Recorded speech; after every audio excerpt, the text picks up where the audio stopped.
America విమర్శలకు జయశంకర్ సమాధానమిస్తూ Russia చమురును Europe కొంటోంది, America కొంటోంది, మరి భారత్ కొంటే ఎందుకు మీకు నొప్పి అని ఆయన ప్రశ్నించారు.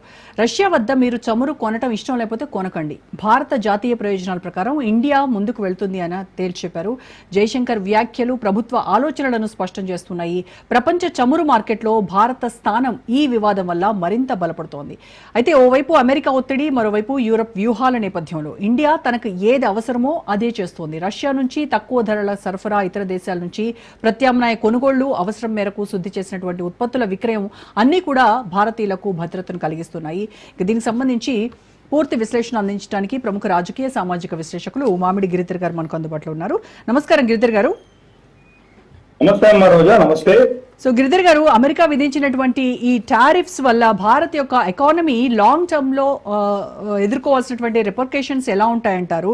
అలాగే ముఖ్యంగా రష్యన్ ఆయిల్ ఈ ఇంపోర్ట్స్ కొనసాగించడం వల్ల వచ్చేటువంటి ఇబ్బందులు కావచ్చు, అలాగే మనం ఎదుర్కోవాల్సినటువంటి వ్యూహాలు కావచ్చు, ఎలా ఉంటాయి? ఈ టారిఫ్స్ భారత్ యొక్క జీడిపి గ్రోత్ రేటుపై ఏమైనా ఇంపాక్ట్ ఉంటుందంటారా?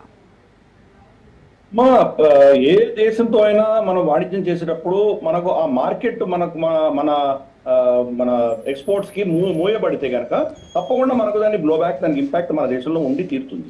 ఇప్పుడు అమెరికాకి రమారమే $150 బిలియన్ వాణిజ్యం వాళ్ళకు మన మధ్యలో ఉంది. ఈరోజు అమెరికా భారతదేశానికి నంబర్ 1 ట్రేడింగ్ పార్ట్నర్ గా ఉంది. కాబట్టి కొంత ఇంపాక్ట్ ఉండి తీరుతుంది. కాకపోతే దాంట్లో ఏం చేశారంటే కొన్ని కీలకమైన అంశాలని ఎగ్జంప్షన్ ఇచ్చారు.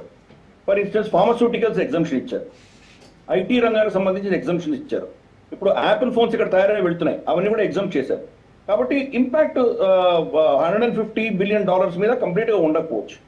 ముఖ్యంగా మనకు ఉన్నది టెక్స్టైల్స్, తర్వాత మనకు బట్టలకు సంబంధించి లెదర్, చర్మ కార్యక్రమానికి దానికి సంబంధించినటువంటి వస్తువులు ఏమున్నాయి, దానికి సంబంధించినవి, ఇటువంటి కొన్ని అంశాల్లో మాత్రమే మనకు డైమండ్స్కి సంబంధించి వాటి మీద ఇంపాక్ట్ ఉంటుందమ్మా.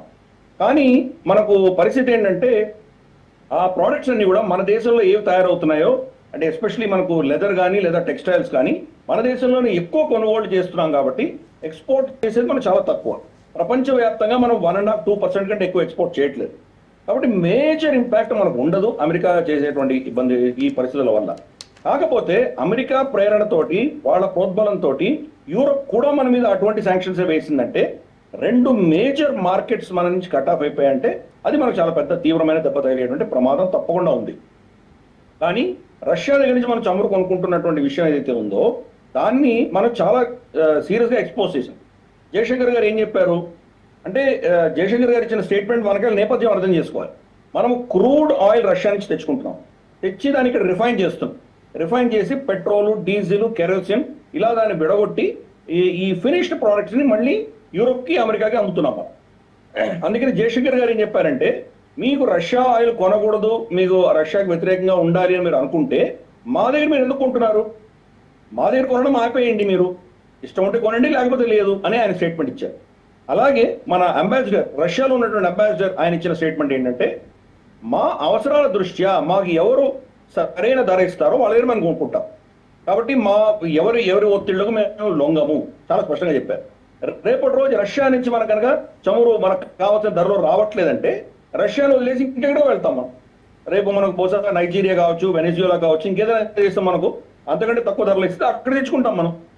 ఎందుకంటే మన దేశంలో మన పర్ క్యాపిటా జీడిపి ఏదంటే సగటు వ్యక్తి భారతదేశంలో అతను సంవత్సర ఆదాయం చూసామంటే రమారమి $2,800 మాత్రమే ఉంది మన దగ్గర.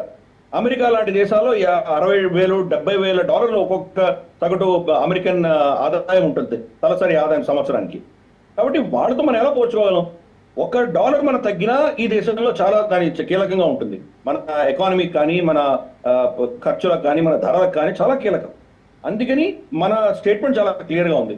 మా అవసరాల కోసము ఎక్కడ మాకు తక్కువ ధరలో దొరుకుతుందో అక్కడ మేము కొనుక్కొని తీరతాము.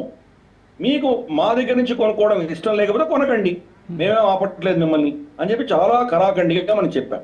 కాబట్టి మనకి ఇంపాక్ట్ ఉంటుందా అంటే బహుశా ఒక $50-60 బిలియన్ మనకి ఎక్స్పోర్ట్స్ లో కొంత దెబ్బ తగిలేటువంటి ప్రమాదం తప్పకుండా ఉంది మనకు. దానికి ప్రత్యామ్నాయం చూసుకుంటాం. ఫర్ ఇన్స్టెన్స్ రష్యా ఏం చెప్పిందంటే, అమెరికా మీ దగ్గర ఏవి కొనము అంటున్నారో, మీ దగ్గర ఎక్కువ టారిఫ్లు వేసి మిమ్మల్ని ఇబ్బంది పెడుతున్నారో ఆ ప్రోడక్ట్స్ మా దేశంలో అమ్మండి అంటున్నారు. కాకపోతే రష్యన్ మార్కెట్ చిన్న మార్కెట్, అలాగే చైనా ముందుకు వచ్చింది. గత నెల 2 నెలల్లో మన చైనీస్ ఎక్స్పోర్ట్స్, మనం చైనాకి మనం ఏదైతే ఎక్స్పోర్ట్ చేశామో ఆ సంఖ్య పెరుగుతుంది అక్కడ. వాళ్ళు కూడా కొంత అబ్జర్వ్ చేసే ప్రయత్నం చేస్తున్నారు. అలాగే భారతదేశం ఏం చెప్తోంది, ఇతరత్ర సెక్టర్స్ మనం ట్రై చేద్దాం ఒకటి చెప్తే, రెండవది మోదీ గారు చాలా స్పష్టంగా చెప్పారు, ఈ మన భారతీయుల చెమట రక్తం ఉన్నటువంటి ప్రోడక్ట్సే మీరు కొనండి అని ఆయన పిలుపునిచ్చారు. కాబట్టి మన దేశంలో కన్జంప్షన్ పెరగబోతుంది. మన దేశంలో ఈ ప్రోడక్ట్స్ అన్ని ఏవైతే అమెరికాలో అమ్ముడుపో అవి బహుశా మనం భారతీయులే కొనేటువంటి పరిస్థితి రావచ్చు. మనకు ఆ క్షమత ఉంది, మనకు ఆ శక్తి ఉంది, దాన్ని అబ్జర్వ్ చేసుకోగలం. కాబట్టి టెంపరీగా వాళ్ళు 3-4 నెలలు మన మీద ఇటువంటి ఇబ్బంది పెట్టేటువంటి కార్యక్రమం చేసినా కానీ కూడా తట్టుకోగలిగిన క్షమత మన దేశంలో ఉంది. ఈ రోజు గతంలో ఉన్నటువంటి దేశం కాదు మనం. వాళ్ళు మనకు వేసేటువంటి ఏదో ఎయిడ్ అని ఇచ్చేవాళ్ళు, దాంతో నడిచేటువంటి దేశం మనది కాదు. మనకు ఆ శక్తి క్షమత ఉంది కాబట్టి మనం ఈరోజు $4 ట్రిలియన్ ఎకానమీ తట్టుకోగలం. కానీ ఇందాక నేను ఫస్ట్ లో చెప్పినట్టు యూరోప్, అమెరికా ఇద్దరు కలిసికట్టుగా మన మీద కనుక కక్షపూరితంగా ఏదైనా చేస్తే అప్పుడు తప్పకుండా మనకు కొన్ని ఇబ్బందులు వచ్చేటువంటి ప్రమాదం ఉన్నది.